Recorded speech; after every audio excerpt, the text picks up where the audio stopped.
passing a two-dimensional array as an argument to a function.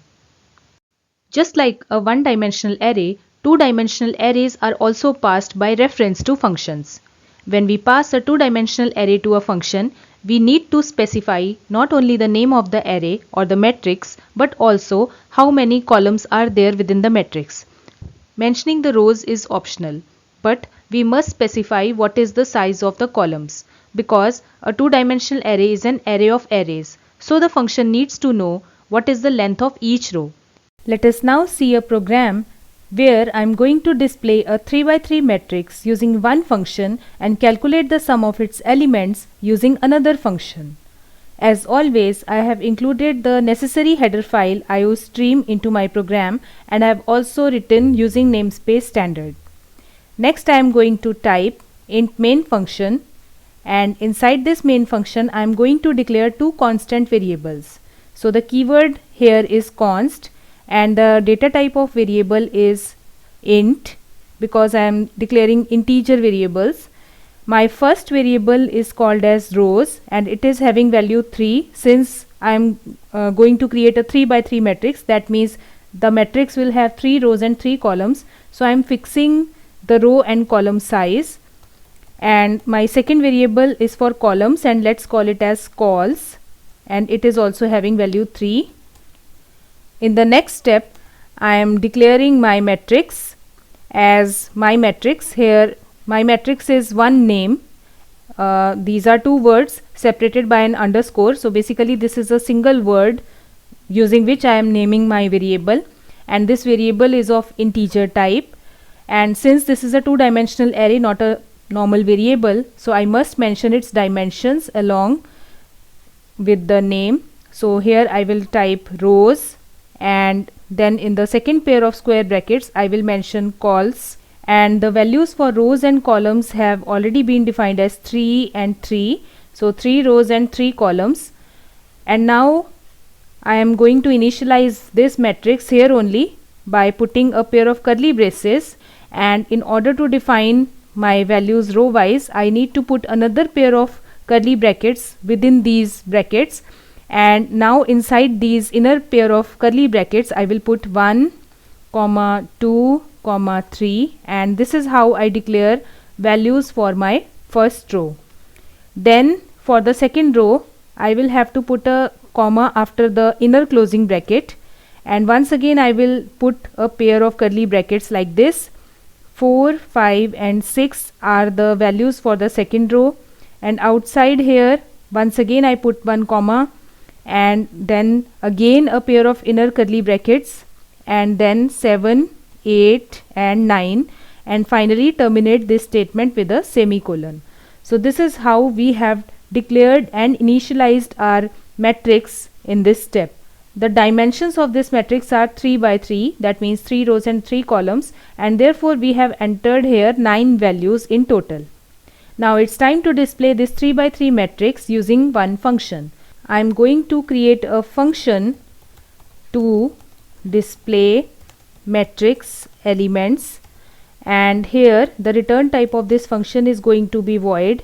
Let's say the name of the function is display matrix, and it will accept 3 parameters, and here the first parameter is the name of the matrix. Let's say mat. This is just the name of the formal parameter.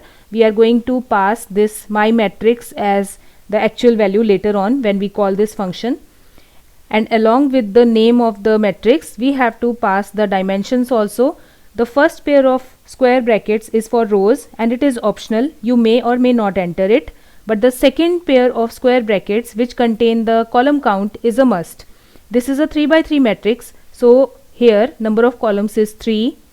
After this we must mention the row count and column count for this matrix. And now inside this function I am going to type one statement /n displaying matrix elements, and then once again /n. Now here I am going to declare two variables I and j for the index values of rows and columns respectively, and then I will create one nested for loop where The outer for loop is for keeping track of row index values, and since we have RW as the row count, total number of rows is RW, and we will always start from 0. So I equal to 0, I less than RW, and I plus plus is my outer loop. And similarly for inner loop, it will be j equal to 0, j less than call, and j plus plus. This is inner loop, inner for loop for keeping track of column index values. And now we are displaying the array matrix elements. So here cout statement has to be written, along with it the name of the matrix, which is mat, and then the first pair of square brackets will provide us the row number, and second pair of square brackets will provide us column number. And after this I want to create some space between the values, and for this I am using /t. This will create space between values belonging to the same row, so all the columns will be separately displayed, and then we will terminate it with a semicolon. And outside this inner for loop, just as it ends, we will type here cout and here /n. You can say it will create one line space between the rows of this matrix. This function is simply accepting three parameters. One is the name of the matrix, then is the row count, and then is the column count. And just keep in mind that row count here in this first pair of square bracket is optional. You may or may not enter it, but column count is must. And then we are simply displaying the elements using a nested for loop here. Now it's time to call this function. So here I will type display matrix, which is the name of the function, followed by the parameter list, and here I will pass the name of my actual matrix, which is my matrix, and along with it we will pass rows, which is the number of rows of this matrix, and calls. We already have values 3 and 3 for both of these variables, and then put a semicolon. Lastly type return 0, and then execute your program. It's already saved. So let's see if the function, yes, the function is correctly displaying the output here. All the values are displaying row wise, just as I had entered them, and that /t is creating a tab space between the values belonging to the same row, and /n is creating space between different rows.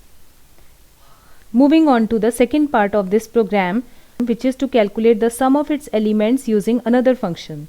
So once again we will have to create a function, a new function outside the main function, and let's call it as the function to calculate the sum of matrix elements. This is what we are doing here. Since this matrix is of integer type, so the sum, the final total of all the elements will also be an integer, and hence the return type for this function is going to be int. Let's call it as sum matrix. This is the name of the function. Once again it will accept the same parameter list, which includes the name of the matrix as the formal parameter. In this case it is mat, and row count is optional, but column count is 3 because this is a 3 by 3 matrix. Then once again int rw for passing the number of rows, and int call for passing the column count. And inside this function definition I am going to declare one variable. Let me scroll it down so that you can see it clearly. Here I am going to declare one integer variable sum, and again I will initialize it to 0. This sum variable will store the final total of all the elements. And now I am typing one statement /n, adding all the elements. This is just a message for the users so that they understand what is happening here, of the matrix /n. And once again I am going to declare two variables I and j. Now you might be thinking we have already declared I and j in the above function, so why to do it again? That is because I and j, in this case the upper function which is display matrix, here I and j are local variables because they are declared and used within these pair of curly braces within the function body of this display matrix function. But for this function we have to once again declare them, otherwise we will not be able to use them because these are not globally declared or declared outside any function. So once again I am going to type the same nested for loop which I had typed in the previous function, display matrix I equal to 0, I less than rw, I plus plus. Then inner for loop will have, let me once again scroll it down, j equal to 0, j less than call, j plus plus, and then inside this pair of curly brackets I am going to write sum equal to sum plus and then the name of the matrix followed by its index values for row and column I and j, and finally as the last statement of this function I will type return sum. So what is happening here in this nested for loop?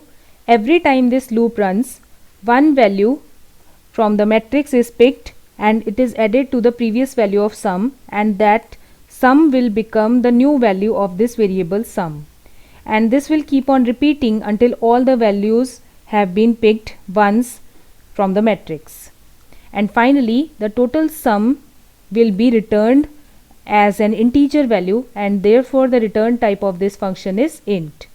Now it's time to call this function sum matrix. So here I am going to declare one variable which is of integer type. Let's call it as total, and let's say its initial value is 0. So here I will type total is equal to, and then I will call this function sum matrix inside this variable, and I will pass here three parameters. One is the name of the matrix, then second is rows, row count, and then calls, which is the column count, and finally I will terminate this statement with a semicolon, and to end this program I will finally type sum of all elements is equal to, and then I will display total and then semicolon. So let's rerun this program. So as you can see here, first all the elements are displaying, and then we are adding all the elements of the matrix to get the sum of all the elements as 45.